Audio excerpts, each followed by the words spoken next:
So I stopped the video because I think we need a voiceover explanation.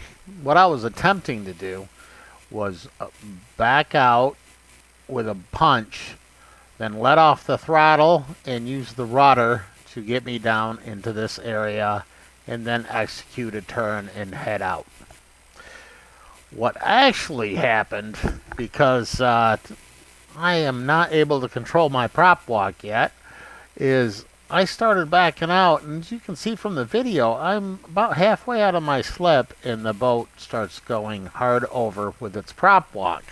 And that's even though I had the engine, or maybe I didn't put the engine at idle quick enough, because I do notice that the boat slowly corrects, and the correct answer would have been to slow it down and just pop into the slip a little bit, then pop right back out and go down the fairway. But I was kind of stubborn, so what I did was I fought the prop walk, and I got it to turn a little bit. I went forward, but I didn't have enough angle, so I reversed again, got into this area, and then I did another number with the forward and back, getting really dangerously close to the seawall here. And by the time I ended up having the turn, I was dangerously close to this other vessel, which had this nasty looking bowsprit. Now it looks like I held my turn a little too long because I was coming in tight to that, but what you don't realize is I have an oversized dinghy on the back of my boat, so I knew that I couldn't turn back into the dock area until later. I wanted to be as far out in the fairway as possible, and then I could clear that dinghy and not reduce my space here, so I could straighten it back out and make it out the fairway. It was really close, though. I did need my crew to fend off that nasty looking bowsprit, but it worked out. He did a great job, and we made it out. Didn't make it out with my pride, though. But it happens, I guess. Let me know what you guys think. What was the correct answer? How do you handle prop walk like this? It's been frustrating me for years. This is probably the only maneuver I truly have not mastered yet. I'm sure there's plenty of others, but this one's been reoccurring. But here, continue with the video.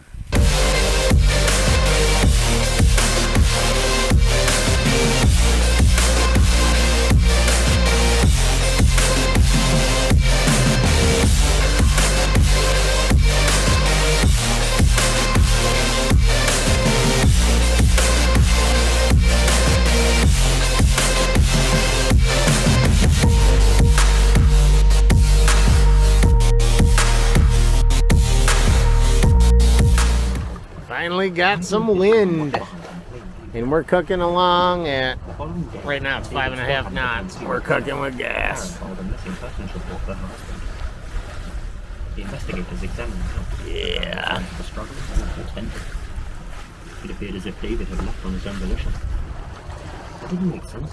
So there you go. David was a devoted family. We're just out of the bay, Traverse Bay. Stable state of mind. Just getting ready to round the corner. Search for me. Quickly 5.5 knots. His car was found. That's a pretty good sail. 5 minutes later. Get a close up. Where to go? It's on the Traveler. Right here. She'd been beaten so bad that even if she hadn't been strangled. Check those cotter pins. I don't know if I'm gonna be able to fix it.